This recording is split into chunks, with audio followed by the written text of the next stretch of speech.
So Duskball. Oh, that's interesting. Let's fix that. There we go. I accidentally messed up the video for a second. Duskfall is Duskfall is set in the Shattered Isles, which is in the lands of Blades in the Dark, which is a place where 1,000 years ago the gates of death broke open, and every ghost that ever was came to haunt the living, and society barely survived. It only really survived because of the immortal emperor. All hail. And Oh hell. and and of of late, some many years later, the emperor had saved the sort of the world that we were playing in, erected lightning barriers, which now wraps around all these cities. And these barriers are fueled with demon blood that have to be hunted on these giant steamships that go out into the void sea, and they risk this incredibly perilous journey to try and bring back this Leviathan blood to fuel the lightning barriers that protect us from the city. So that is Duskwall or the Dusk, is the city that we play in, protected by these lightning barriers erected with this ridiculously dangerous technology. It's Demon fine. blood. Powered electricity powered by demon blood. Yeah, exactly. Awesome. Cool. All right, what are we? Kate, what's our who are the people we're playing? Yeah. So we're going to be playing as the Grey Cloaks, which are a crew of former Bluecoats turned to crime after being framed and expelled from the City Watch. So former Bluecoats, now Grey Cloaks in the current world. So we're going to be playing in the past. I think so the situation, as written in canon, is the Grey Cloaks are all former Blue Cloaks who were framed for a crime committed by their watch station commander. Sure, they were skimming from the city coffers and taking bribes like everyone else, but they didn't burn down the watch station and destroy the evidence in the case against Lord Strangford of the Leviathan Hunters. Several inspectors who are working the case know the truth but can't prove anything yet. Lord Strangford would pay well to have these loose ends removed permanently. So we get to play out the past and see how this group of Bluecoats came to their downfall, and what that means for this faction which exists on the streets of Duskfall today. Nice. And I'm sure we're all just a charming, wonderful group of people. Oh, totally. Yeah, we're Awesome. delightful people. I think we've got a rule or two that we have to adhere to.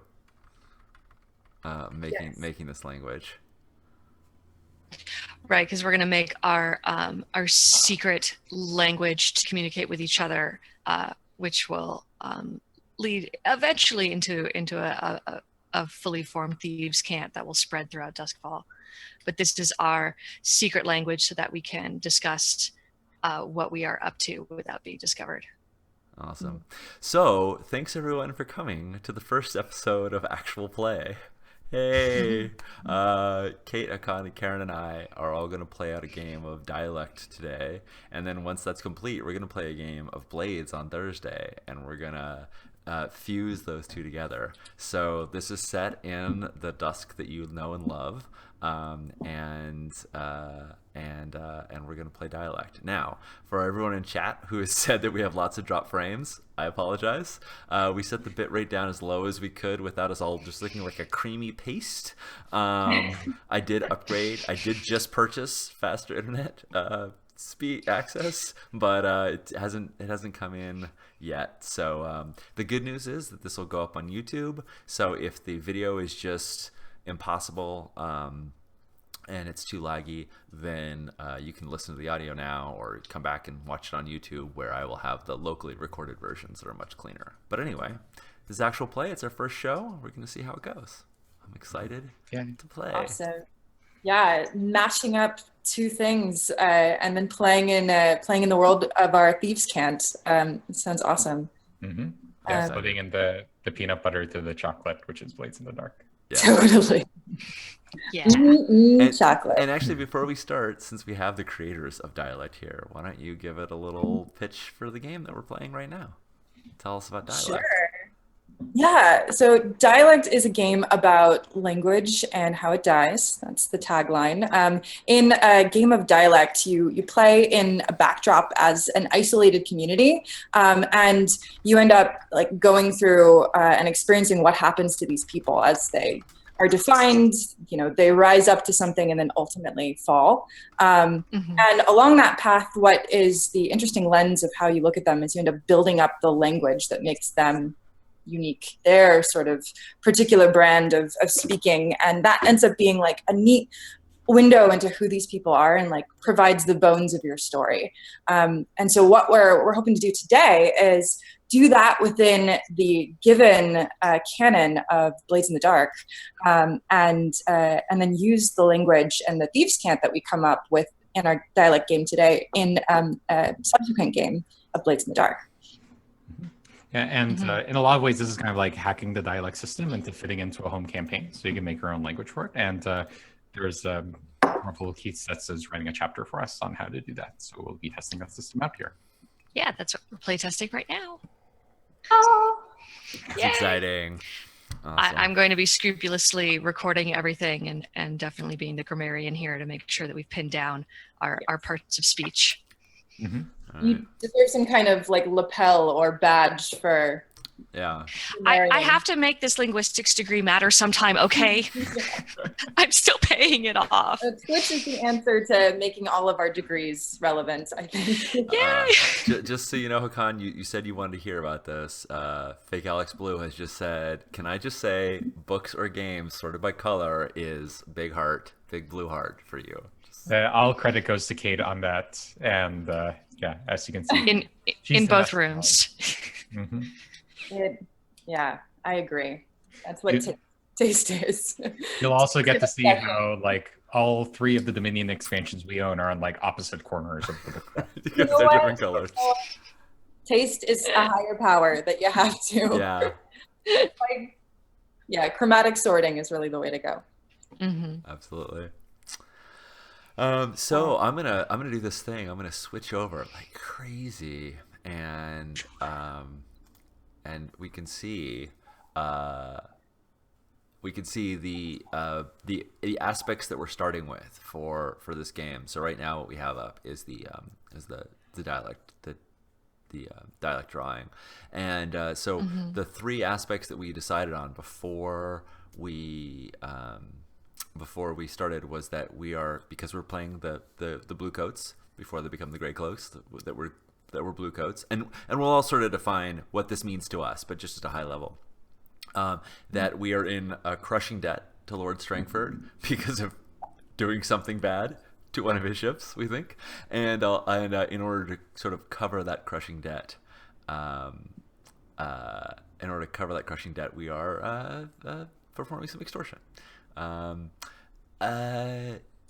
A whole lot of extortion. A whole lot of extortion. You're really gilding the lily with, some minor extortion. some minor murder. Just a little bit of minor treason. Yeah.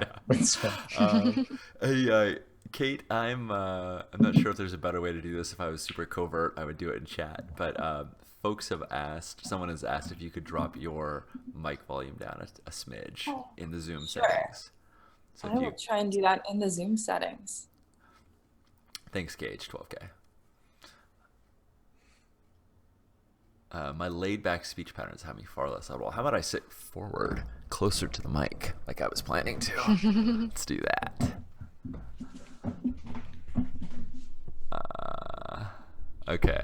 So, well, I'm going to wait for Kate to get your audio dealio. Yeah, my audio dealio. It's beautiful software. Yeah. And so, weirdly enough, I think you go into video settings to get your audio settings. Right? It's the easiest way. It really is. That's where you shove all the settings when you make video software. Okay. Oh, okay. So there you go. Audio settings. So just drop your mic down like 2 ticks on the Zoom bar. How is that, folks? We'll find out in a sec. Cool. Because of the lag. All right. So cool. So Kate, what do we do first? Awesome. So normally in a game of Dialect, we would cover like what backdrop that we're playing in. And Sean, you have very graciously, kindly given us kind of a rundown of where Duskval sits in like this madness of a world. And so we're playing as the group that will eventually become the Grey Cloaks. And we know the like broad strokes kind of beats of their story. And eventually, like we are blue cloaks, or we are blue coats. We run into some trouble through false accusations from our commander, our watch commander, and eventually will lead to our own downfall and the creation of something probably more relevant for these mean streets. Well, presumably the false accusations. I think we'll find out if they're false accusations or not. We're going to flesh out this story. We maintain that they're false accusations. Yes, absolutely. So with that backdrop, in a game of Dialect, we usually like to flesh out the world a bit more with a set of character questions or player questions. And so we can just kind of really discuss them to kind of better understand broadly where our group of blue cloaks or blue coats sit in. I'm going to do this all day. I think we're all going to be doing that. We're going to keep mashing them up. Yeah. Yep. Blue coats, gray cloaks. Come on, John. And isn't that the point? What were you thinking? Isn't that the point of our game of like, who am I anyways? Am I a criminal or am I the law? Am I a cloak or a coat? Oh, awesome. Cool. So first question for the group. So we should define like the physical space that we like spend our days in. So where do we spend private time? What does our headquarters look like? I think it should be our watchtower, right? It should be like our that should be our comfort zone, because we can't really see the map. You can sort of see the map hiding in the background there. But Charter Hall is like a place of all the official offices and the legal places, and it's where the university is, and it's like this well-respected area. And then there's the docks and the Crow's Foot and Silk Shore and all these other havens of like open crime where bluecoats typically have to work. And if we want to be involved with Strangford and his Leviathan fleet, having like a watch tower, a guard tower that's out in that area, I think would be like our comfort zone. It's where the employees can kick their feet up because they're watch commanders in like a whole different building. Like he's not sticking around. Oh yeah. So, sorry. Go ahead, Karen. I was going to say, Sean, as kind of setting guru for this game, can you give us a visual on what a watchtower looks like? Oh, I don't think that's super defined, but we have a few instances of it. So at the center of Crow's Foot, there's a really old, it's like a medieval style watchtower, and the Crows have taken it over and they've called it their headquarters, and it like looks over. It's really tall. It's one of those things with circle staircases, and so you have to go up and like sort of squeeze up it. And it's got this huge view over all of Crow's Foot. I think the like more contemporary ones, and so there could be other of those. Like there could be another one of those in say the docks or Silk Shore that we claim, or we could have sort of a more established, maybe 3 or 4 story brownstone that is like offices and it's fortified and things like that too. So we can kind of make whatever we like. So if we want to follow in what others do or make our own. I really like the idea of it being in the docks, especially if you're involved with Lord Strangford in some way. Yeah. Right? Like it makes sense that be in the docks somehow. And then I don't know, but for whatever reason, the visual in my mind is it's super important that there be a staircase in it. Is like the thing that's hitting me the most right now. That rinky-dink spirally staircase, like where like the smells of the docks kind of waft up and like doesn't have a railing in all the parts. Yeah. Definitely not. Yeah, middle kind of staircase. Maybe like let the top me floor, just like bunks and stuff. Let me do a little bit of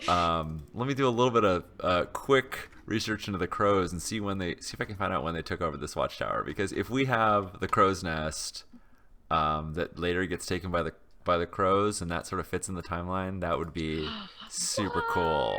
I don't know when they took it. Maybe John will tell me in chat. That might be too recent. Yeah, I don't know how long the Crows have had this, or if they just recently claimed it. Because if they just claimed it, us having it would make total sense. So, continue. Let's put this question on pause for a second. Kate, go to the next one. I'm going to try to see if I can figure out when the Crows. Oh, cool. Okay. Next up, is there like a communal space that we hang out in? It sounds like that's actually our headquarters, our watchtower. But also just busting heads, it sounds like, right? Yeah. I mean, there could also be like Spog's Gambling Den or the Leaky Bucket, Marvin Gull's Tavern. Like there could just be like places that we go and sort of throw our weight around in as Bluecoats and get drinks or gamble and whatnot as well. If we want like a place that's outside of the Watchtower itself. Cool. Awesome. Okay. Next up, like just want to get on the same page about what the social landscape is, the hierarchy here. So who is in charge of us in our group? Sounds like we have a watch commander who's gonna be a freaking jerk at some point. Yeah. Is that going to go a little bit into our archetypes? Do we have, well, I guess, I don't know, the leader archetype doesn't actually have to be the watch commander. Right. But that's something that we can decide. I think we'll play if someone wants to play the watch commander, but in terms of like the hierarchy of who leads this and who ultimately is meant to I think it's our watch commander for sure. Cool. And in general, just to get calibrated here on the world, for whom is life the hardest in Duskfall? It sounded like that it's for the citizenry. Yeah, it's a system of oppression. Duskwall is, and everyone kind of takes a toll out of those beneath them. So the nobles really take a piece out of everything, and sort of beneath them there's the powerful merchants and city officials, and sort of beneath them are the kind of the executors of the enforcement of that justice system, which is us. And then beneath us there are criminals, and beneath them are the people that the criminals prey on, and sometimes we are the ones that are preying on them as well. So I think for us, we are certainly suffering, but we are not suffering nearly as bad as the citizenry of particularly areas like Char Hollow, which is super impoverished, or Dunslow, which they have work camps in, or the docks where stevedores and sailors and dockers are just struggling to kind of make ends meet at all times. The Crow's Tower has been claimed by the Crows for a long time, but it did say it was just an abandoned watchtower. So I want to say that there's another one, John. I'm putting another one into the docks. I want that big old rickety stairs. Some of them are collapsed. You have to step over them. It's really a tight squeeze to get up in it. I like it a lot. Budget cuts, man. Budget cuts. Yeah. So it's a fairly big tower is what it sounds like. So there's going to be more than 4 people like stationed at that tower? Yeah. Oh, yeah, absolutely. I think so. Yeah. I think we are just merely part of the docks, the blue coats that are in the docks. Which makes sense because we need to be able to have kind of our own secret lingo. So there would need to be other people around that we're trying to hide from, more or less. Yeah, true. I like the seafaring elements to our Cant. That will be a root of what's to come. Yep. Very true. That can definitely make sailor songs for our shanties. Hey. Dear God, you don't want to go out there. Yeah, well, I mean, some do. No one actually goes sailing, not unless they want to die. Allison said that Blades needs a musical theater crew type. So maybe we'll Done. Maybe we got it. Maybe we're on it. Okay. Okay. Then the last questions that we like to set up for the world are just kind of defining the immediate issues and problems. A lot of this has been restated in our aspects, but let's just go through it. So what are we always in danger of running out of? Seems like money. Sweet money, sweet freedom. right? Like Lord Strangford is after us, I think. Yeah. Or at least not actively after us, but we have a huge amount of debt to him. One thing we had talked before is like we probably went out being at the docks and like messed up one of his boats at some point, right? Yeah. And that's kind of what got us in particular into hot water. Yeah. So And I'd say whatever slack on Lord Strangford's leash is the resource that we're running low of. yeah, and Yeah. I think that it's just at that point. Yeah, we're running low on his mercy. Yeah. Yeah. Well, and I think, we're paying that mercy in whatever way we can with the idea that we don't want it to ever get official. We don't want whatever we did to ever get out. So we're just trying to like pay him off to keep him from reporting us and Got it. and yeah, so I think money is certainly the currency we're using because it's the only one we know, at least with the likes of a powerful noble. Like we can beat up a fool, but we can't beat up a powerful noble. That's not Hell no. We'll see. Cool. Okay, so we have that established for the world. I'm going to go back to the aspects. Just given that we have this fleshed out, we really just go over them once more and just make sure that we're all aligned on what we're playing as. So aspects and dialect are important because they're like these defining characteristics of our little community. So our group of like soon or in the future to be gray cloaks. These are things that are definitional to us, and we'll all have particular relationships to this part of what makes us a little community, a unit. So one, we're blue coats. It'd be good to just talk about what we feel like that means to us, and it could mean different things to different characters, but broadly it's like we fit into the justice system of Duskfall. And yeah, we have some official role, right? As keepers of the peace and of the law. Yeah. And which will be corrupted and messed up. And I think we talked about before that the blue coats are kind of just the legalized, the most powerful legalized gang in Duskfall. But we as players thought it would be fun to have these characters believe that they are trying to actually protect Duskfall and make it a little better, at least in general. Maybe not all four of us will, but that our general sentiment is that we're doing good work, that we're doing important things. That doesn't mean we don't do awful things, but that they have, even if they are awful, that we have an idea that the ends justify the means. This is a good point to introduce the fact that like even though these three aspects are defined aspects for the game, not all characters identify with all the aspects, right? So it might be the case that one of them just really doesn't identify with this blue coat aspect. And that'll mean something else. Yeah. Cool. Yeah. So another defining trait of what it means to be part of this group is our collective crushing debt, presumably based on some shenanigan of hijacking part of a seafaring vessel as part of the Leviathan fleet that went awry, and now we have the unfortunate attention. I think a real common I just no go. I mean, we had talked about the fact that like maybe we just were going out and had been drinking, and it was, we kind of commandeered a boat and roused a little too much rabble. I just want to know whose birthday it was. I think once we have characters, we'll be able to definitely say. Nice. I think the easiest way that we could hurt Strangford in a way that would like kind of be on our pay grade is if we mess with some of his sailors. If we got into a fight with some of his sailors, thinking that they were just like regular old sailors, like we could push sailors around, whatever, and then we find out that they're Leviathan hunters after the fact, after we've broken some faces.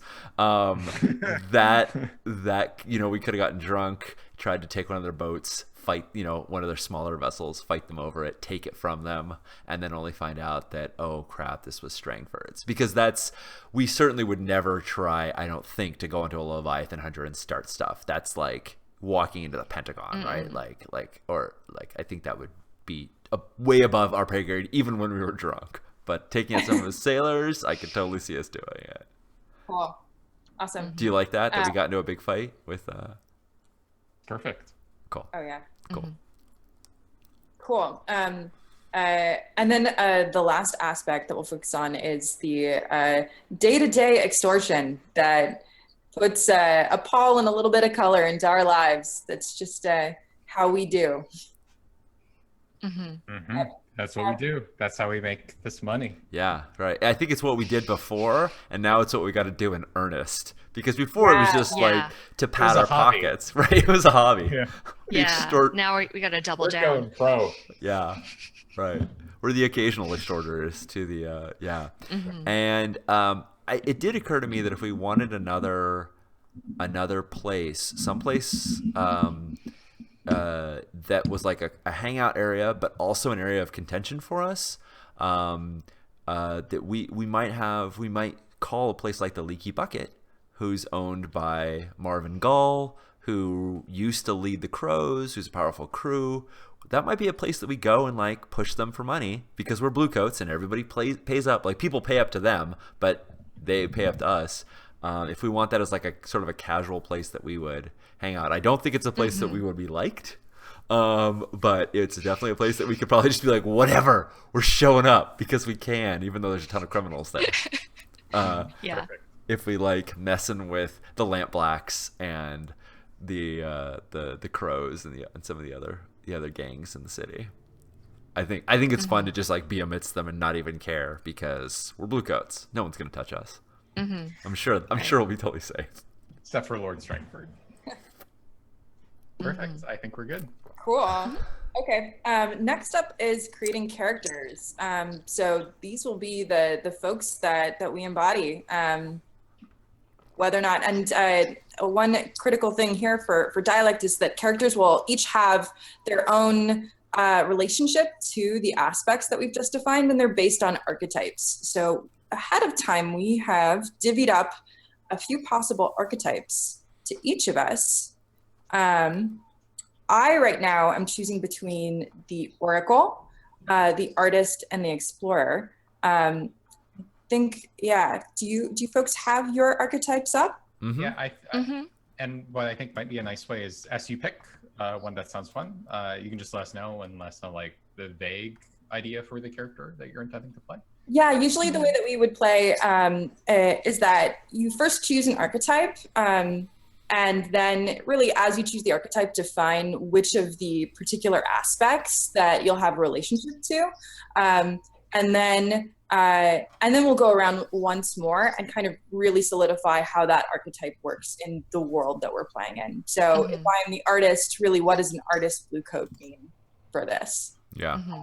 And then as we do that pass, we'll also come up with names and then just talk about our roles together. And we've got a lot of names on, since we all have the Blades document. Page 56 of the Blades document has that list of names. It's also in the email, I think, too, but whole bunch of so if we want to use colloquial names. Cool. Yeah, Kate, why don't you go? I was looking at yours and at Hakan's and going, I kind of want to see where you go because some of ours are pretty similar, and I want to make sure I sort of choose something that's different enough. I already have a good idea that I want to go with. Go for it. Well then. Okay. Yeah, I would like to be the Zealot, please. Okay. And so the Zealots thing is there's a right way for the isolation to live. You know what that way is. You will convince the others. People come to talk to you about your followers. You identify with one of the aspects and you take it way too far. And I'm thinking extortion. Like I'm thinking that I want to be one of the bluecoats that just like doesn't even have any official responsibilities pretty much anymore, but like brings in enough money. Just cracks skulls. Yeah. And just cracks skulls all day long is who I think I want to be. So that's kind of a loose idea for I like that a lot. Cool. Yeah, so awesome. The Zealot says you take one way too far, and the leader says you take one too far. So I was like, I think I'm gonna not do the leader if Hakan does the Zealot, and I love that because I've got another idea. Cool. I think I have one too, cool. And that will help play off of yours, Hakan. I think I'm going to be the Oracle. So for the Oracle, it says, you know what's coming, you know what is coming for us, and we believe you, or at least most of us do. People come to talk to you about predictions. You identify with one of the aspects, and one of them will be our ruin. So I'm kind of liking the idea that like we get there's some word that we seem to be headed for headed for demise, and that my particular brand of blue coat potentially sees shenanigans happening with our watch commander that needs to alert the rest of us. How you choose to respond to my news, I will be really no. I like it. That sounds fantastic. Mm-hmm. Karen, do you know what you want to do? Yeah, I want to go for the healer. Cool. So it says, when we hurt, we come to you. We make sure you're ready to serve the isolation for another day. People come to talk to you about their pain. You identify with one of the aspects, and one of them is the cause of the pain that you heal. I mean, they're all a cause of pain, man. So I want to be a little literal with healer in having kind of a medic role. Sure. You want to be like but a physical, also, yeah.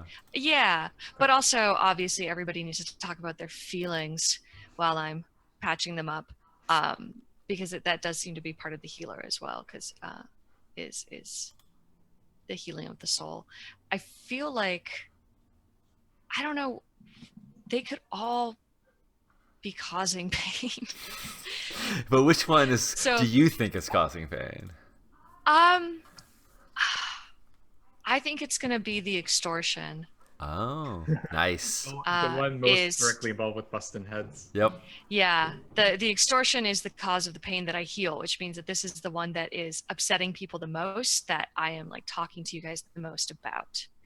I'm going to say identify with being a blue coat. Cool. Well, I am going to play the jester then. Very nice. We need you. We need you to help us laugh through the bad times. People talk to you and they need to be cheered up. You identify with two of the aspects. You think one of them is ridiculous. I think that being a blue coat is ridiculous. I see the truth of what we are, and I know that we are that being a blue coat is a farce. And that we're ironically, I believe that I would like us to be better, but I don't think that we can be good within the bounds of the blue coats. Like that, I think that the blue coat, being a part of a blue coat, is just what perpetuates all this stuff. And if we could actually not be blue coats, we could actually be better people. So while I'm all for extortion and dealing with our crippling debt, I think it's the title that's caused us the most. That's the most laughable. Also, clearly, we're terrible blue coats because we're doing all these horrible things. Yeah, I see that. I see that kind of fruitfully playing off of the way I'm seeing an oracle as being someone who like actually believes that there's something to the code that we follow as blue coats. Like, Yep. I think I see more value in that, and we're gonna have some tiffs. Yeah. I like it. I think we're probably on the same page. Busting heads. Yeah.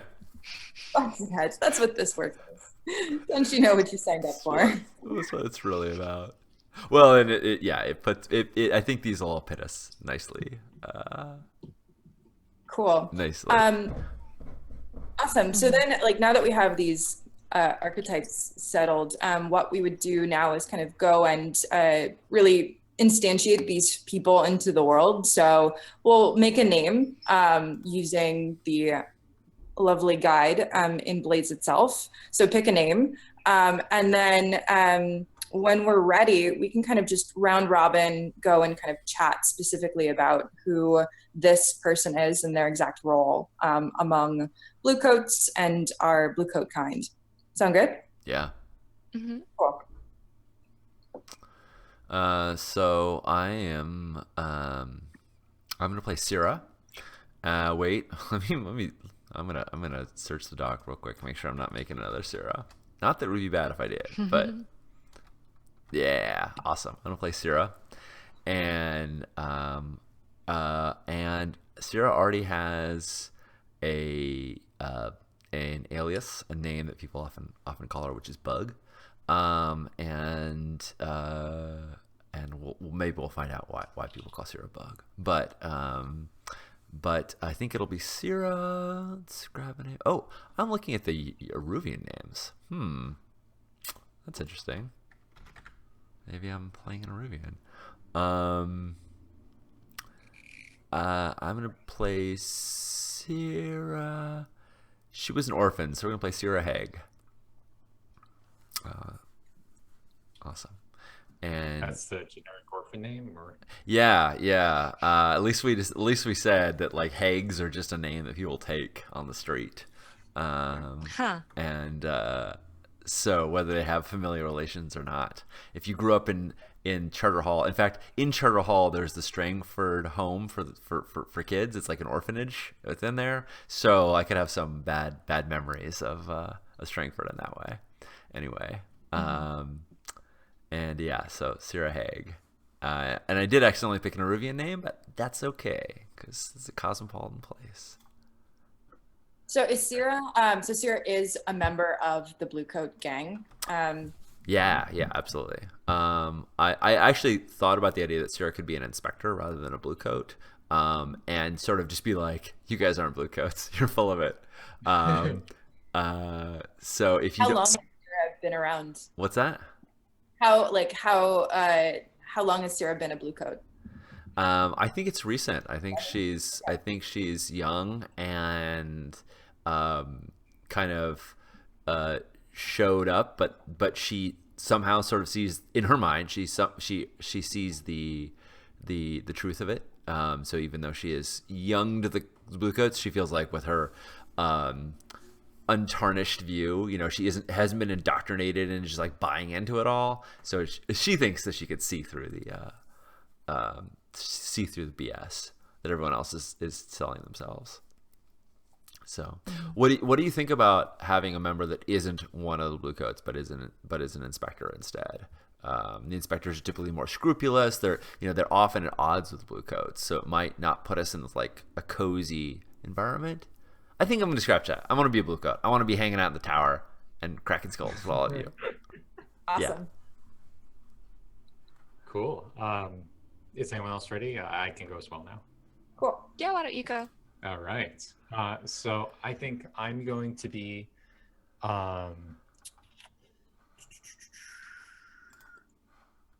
Clave, who goes by Needle. I think is going to be the my alias. Are you putting these in the overlay, Sean? Or? Yeah. I'm trying to be smooth about it. I didn't quite get I accidentally pulled it up, but yes. Cool. And so I think Needle's thing is Needle's kind of a thin, wiry guy. Always kind of looking fairly shady with kind of sudden movements. I'm seeing him as someone who grew up in the docks and kind of grew up knowing what the Bluecoats really were. Not keepers of law in any way, but just like kind of like a second tax person in terms of just like what they demanded from the town and how they treated everyone there. And he figured that the best way to get himself out of that system was to become part of them. And so now he completely knows what they are, what they do. It's not about keeping the law. It's about getting whatever end they can out of it. And so he's very realistic about their role and doesn't have any guise about it. And spends pretty much all day just collecting money from businesses. Hasn't had an actual assignment in a very long time, I think, in terms of like Bluecoats just like every day. And he brings in, has a cut with him and the rest of the gang that he leads around. That's Needle.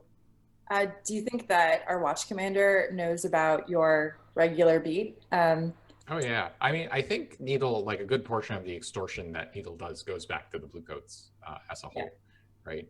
And so yeah, he's great. He's like the most productive, like best for the watch tower element that they have in terms of like bringing money in. Probably. So. He's a star. He's a star employee of the month. Like, yeah. And you want us to just double down on extortion. Like your zealotry Mhm. is Oh like yeah, I don't do anything else. small It's potatoes just like, now. Like Yeah. you Well, have to think. and there's clearly a reason for it, right? Like you're, like we're in deep, we're in trouble. We need the money. So oh yeah. So now things are doubling down even harder. yeah, I think like it's always been what Neil really identified as the roles of the Bluecoats being, which is to make money for the Bluecoats.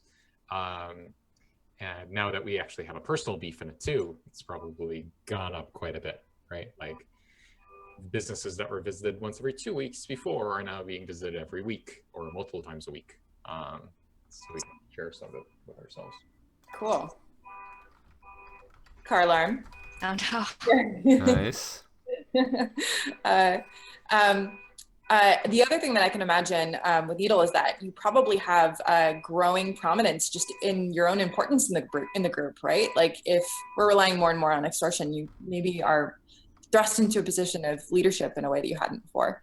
Oh yeah, I totally think so. I think Needle prior had like a group of like Bluecoats that were kind of part of his group that would go and shake down businesses all the time. And I can believe that more and more of these elements who are now greatly indebted to Lord Strangford have now joined the group too. And so that's growing. And we're just going around raising more money. Cool. I can go if that sounds good. Yeah. Okay. Yeah, so I think, so I'm going to play as Stev Templeton. I don't have a nickname. You call me Stev. I'm really a mid-career woman in the Bluecoats. I've been doing this for a little while. I mean, I'm past my sort of naivete, but I still like ultimately like, yeah, we do extortion, we do some skull bashing, but that is like part of what we need to do in order to keep law, whatever law means in the streets. I feel like I believe that there is some mission and code that that is important, that like underlies what it means to be a blue coat. And I can imagine that being sort of mid-career, I had attained sort of like a very modest degree of power that may come within our group. And now that we have this growing need for getting coin through extortion, that you and I, Hakan, are rubbing up against each other in terms of that internal power struggle. Yeah, I can imagine then that being the Oracle, going back to the aspects, I want to be really clear about my relationship to the aspects. So identify with one of them, and I really think that one of them will be our ruin. And so I clearly identify with what the blue codes stand for, and extortion, and what, you know, this way of life that's getting us by, given like what we have to pay for this debt, is really going to be our downfall. Mm-hmm. Okay, cool.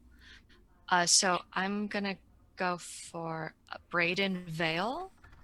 I don't know if I don't really have a good alias coming out, because I'm thinking of something too on the nose, like Doc. So I'll just wait on it for a little bit. Maybe something will come out later. So he is the physiker for this general area, you know, and for this watchtower. I'd imagine that he's doesn't go too far from there, because this might be one of the places where people get brought in from their particular rounds.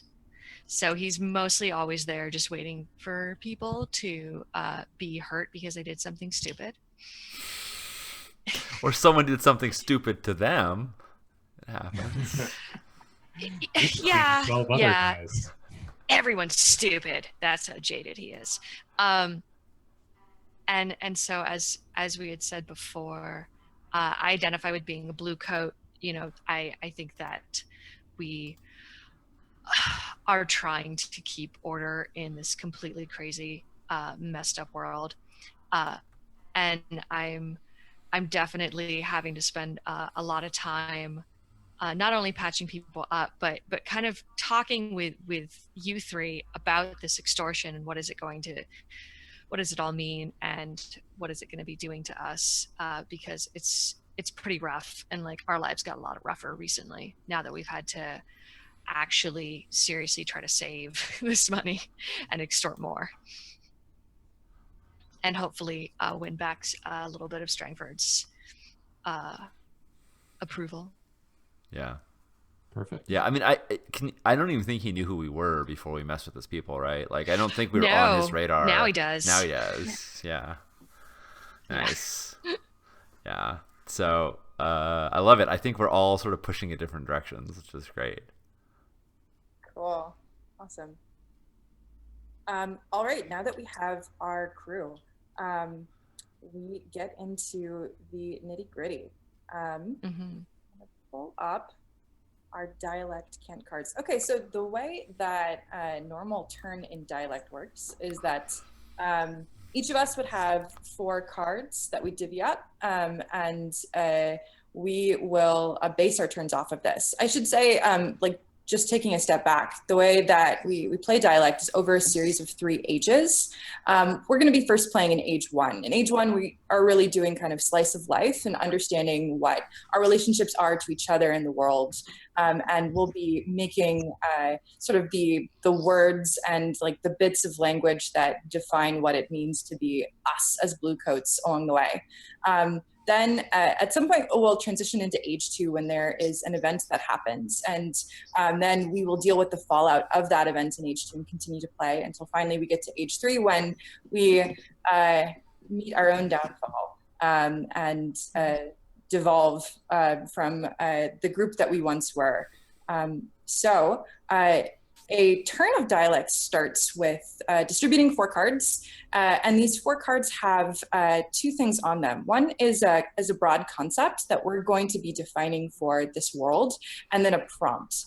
A turn of Dialect is composed of three things, or 3 different subparts. 1, you make a connection. You 2, build a word or build a bit of language, and then 3, have a conversation. So in part 1, the way that this works is that if it were my turn, I would choose one of the cards in my hand, and that may be a card that has a concept on the top of it like death. And then I would link it to one of the aspects that we've already defined as being really definitional and core to our group of miscreants.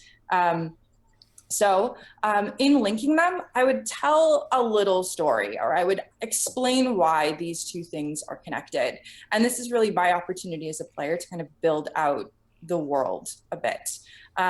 So for example, when we play on like a Martian setting, if I have the card Bad Omen, and we are connecting that with one of our aspects about sandstorms, I would maybe describe like how one particular sandstorm was like the ultimate death knell for a whole group of our like Martian outpost, and maybe name it and decide like why this became such a core part of our lore and how we've had to change because of this one sandstorm.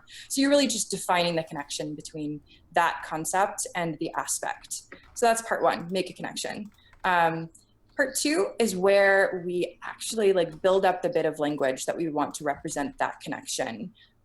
This is a collaborative part of the turn. So if I have a clear idea and I'm the person whose turn it is, then I can just say like, hey, we're calling this like a Steviastorm because of insert great reason. Or we can like kind of bandy about as a group and decide what is like the right sounding phrase or term that really fits what we're going for here. So then we collectively decide on what that bit of language is. We'll make sure in our Thieves Cant to be really clear about parts of speech and how we want this particularly to be used among our group. Then part 3 is to have a conversation. When we have a conversation, we'll decide set a subset of folks in our crew who are going to be talking in a scene. So when it's my turn, I will help pick the set of people who are involved in this conversation and then just help frame the scene where this is happening. So we'll decide where it's happening, who's there, and then we'll look to the prompt at the bottom of the card as fruit for what this scene is about. The only required points for a conversation is that we actually use the word that we've previously defined in this term within this conversation. So when we add a new item to our Thieves Cant, we make sure that this conversation uses it and focuses on it in some way. When we make a new term, it really enters into the shared language experience of all of us here. So new words, when they're in play, they're constantly in play. So it's fun to continually use what we've built along the way to really keep it alive. Does that sound good? Sounds great. Yeah. Cool. Then we can get started. Oh, let's just review actually some of the things that we had talked about ahead just for the language itself. So we're making a cant. And what is neat about a cant is that it's really kind of like a language hiding in plain sight in that we're going to take we're going to take the view of a cant that we want to purposefully obscure meaning, so that when we talk about certain things and when we have made particular words, that we can signal to each other what they mean, but they won't be mutually understood by our watch commander or the citizenry of the streets. Cool. Yeah, I'm excited. I it's going to be a challenge. There's lots of things today that are a challenge, doing all these new things. So one of them is going to be not only making words, but making words that we can disguise as other things. I think that is. I have faith. We'll do it. Totally do it. Language finds a way. Language finds a way. Cool. All right, then let's get started. Hakan, I may pick on you to do the first turn, if that sounds good. Do you have the Dialect Cant cards up? Yes, I do. Yeah. Awesome. We ready to go. We might before you go, Hakan, we're just about to hit an hour. Do you wanna? I know. Well, do you want to go do one, and then start it, and then we'll once you sort of start it, we'll take a break, and then we'll finish it up when you get back. Does that sound good? I don't want to deprive you. I tell you the link and the connection, and then we'll. Yeah. Let's do. That sounds great. So the one that I want to do, and I'm just gonna take the card over here. Tell me if this works or not. But just while we're building the word, I was gonna take the card onto the drawing. Sure. See that? Sure. Yep. Great. So I want to do greeting, and I'm going to link that to the extortion somehow. And so what I would like is a way for if a blue coat who's been shaking down some businesses going around, then you meet another blue coat who's kind of on the round. I have a disguised way in which they can greet each other, but which is a signal to hey, how many of the businesses on your route have you hit? Or how long has it been since you've done your shakedown? So that I know if I can go and shake down stuff on your route, right? And so that's what I'd like to hide in this greeting somehow. I love it. So it seems like it's going to have to be kind of like a call and response thing, where it's you say a thing and then they respond with a thing, and depending on what they respond with, it indicates yeah, you're clear, or no, I just did it. It's exactly. If you're talking about a business, or you're passing in front of the business, you can just see us greeting to each other, or something along those lines. We'll work out the specifics according to what we have ideas for. But I dig it. I dig it. Okay. So you want to take a break right now? Yeah, I think that's good. One thing I'm going to do, though, is show everybody on there that we talked about it, and I didn't move this over, but our first age, like Catherine said, we're all playing we're playing 3 different ages. The first one is the age of Lord Strangford, that we are in his debt and trying to get ourselves out of it. That's sort of the propelling motion for all the action right now. And we know that between age 1 and age 2, we're gonna get some evidence on Lord Strangford or something like that's going to be. Yeah. Exactly. All right. So we're gonna take our first break, and we'll be back in 5.